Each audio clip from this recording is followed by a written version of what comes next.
Day number 2. Lovely to have you as our guest. Oh, thank you so much. And of course, I'm with Bill Tripp aboard one of the very famous Y7s that's on show here at Palma. How are you doing? Great.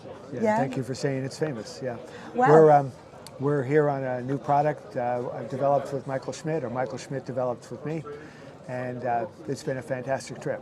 We started with one boat 4 years ago here, the boat show, and now we're on boat 15. We're physically on boat 8, but we've got 15 sold and under construction. And fantastic. We built a 90-footer developed off of this, and we've got boats coming to the U.S. now for the first time. And that's exciting. yeah, it is, and it's really nice to see growth in sailboats.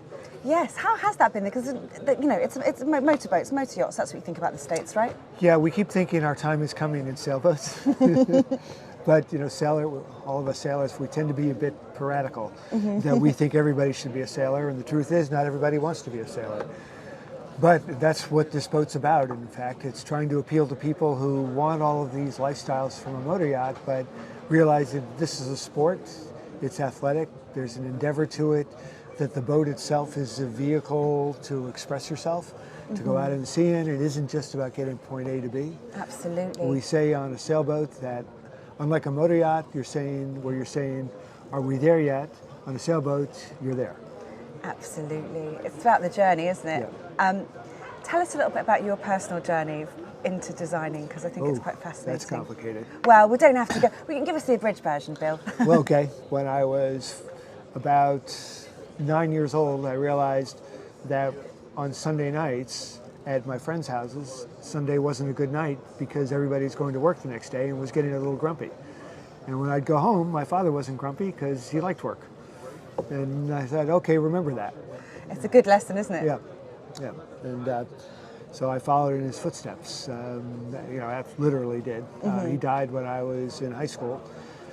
And that was a tragedy, and I was a little bit lost, didn't know what to do, but I always had this out in front of me. And, Absolutely. So I went to engineering school and got lucky and worked for one of the great naval architects of the day, Doug Peterson, and then worked at a couple of great shipyards and managed to hang out my shingle, and it's still out. You know? Wow. I mean, and what spectacular work you do. This is a really beautiful vessel, like you say, 15 hulls sold, fantastic. What's your next adventure? There's got to be new stuff coming. Yeah, well, we're doing dinghies. We're doing some racing boats, which is really nice. We've had some return clients come back and say, "Can we do some race boats again?" And racing sailboats. That is 45-footers, and they're a world unto themselves. But it's exciting. It's like the racetrack. Yeah, you know, absolutely. It's the same reason Mercedes likes to have Indy cars. You know?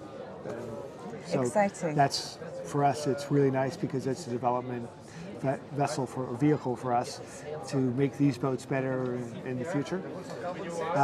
We're talking about a Y10 right now. We've got some Americans coming to sail these boats, so these boats will become, I'm hoping they'll be prolific in the U.S. We're working on some motor yacht design because we think there's a tipping point now in the motor yacht world where they really need to get their greener act together.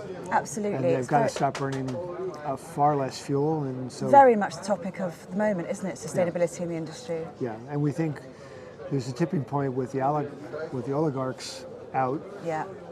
And more young Americans and young Europeans coming in, they're going to be much more demanding on what we produce. So we want to be we're driving towards a lot more electric boats and much lower fuel consumption in the meantime.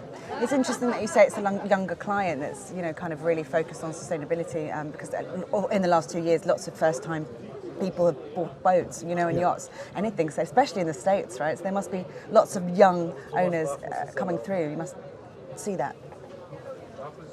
Please. It's okay. It's a boat for show, right? Yes, so expect to have clients. Yeah. So right now, to me, it's a tipping point. You know, Malcolm Gladwell moment where suddenly the energy's on the other side, and with batteries getting so much better, and we know about reducing drag on the hull, so we can get the fuel consumption down, and then we can use duality of battery technology. You know, my principal domain is is sailing yacht design, and I don't like the idea of designing power boats for the sake of something that sits at a dock. No, absolutely. But we have some clients that want to do world exploring boats, and they want to take their sailboats with them, smaller sailboats, and explore these places. And they've asked me whether or not we'll participate and design something that burns much less fuel, the same kind of fuel that a boat like this would burn. Wow, that's and we really said, interesting. Yeah, we can do that, so why don't we do it? Absolutely. And they said, why isn't it being done? And it's not a good reason. So, No, well, they just needed to ask. Yeah. Ask the right man. Well, the right people, yeah. It's all a team. Absolutely. So. And, you know, there's a big new flight path now between the States and Mallorca, and of course here is the home of sailing yachts. So yes. It's unsurprising that you know your designs are so popular in this part of the world.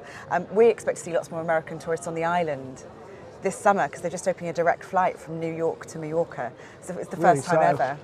I won't have to do the biggest transit in the world in Madrid again? No, you won't. Absolutely not. Flying from Newark straight to Mallorca starts in June. Then I've got to go to Newark. Well, you know, you can't win them all. But we're going to see a lot more Americans here. Like you said, you want to get some of these boats over to the States. We're going to see a lot more, hopefully, American sailors over here in Mallorca. I mean, who are the Americans? We don't see them. We haven't seen any Americans for years. COVID is, yes. Exactly. Yeah, well, that's the same way I've felt.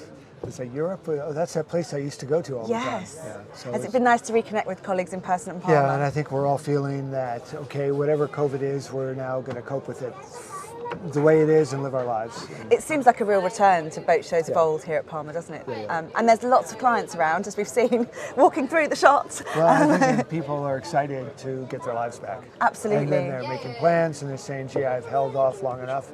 Now, I want to do something with my family. You know, they could get a ski house or they could get a house here in Mallorca, or there's one of our clients who's got an American who's got this boat. He said, I'm going to launch a boat here. You'll sail it in the Med for the season, and then I'll take it to Florida, and then I'll go down to the Caribbean, and then I'll go to the Northeast. And instead of a second home, he has a boat. Isn't it fantastic that people have got that passion back for exploring and discovering an adventure again? Well, it's the spice of life. Exactly. And on that happy note, thank you so much for inviting us on board today. It's been a pleasure to talk to you. It's a pleasure. Excellent. And if you want to check out your designs, of course, you can do here at the show until the end of the weekend. We're hanging on till Sunday afternoon. Yes. Fantastic. Thanks, Bill, so much. Lucie, thanks so much.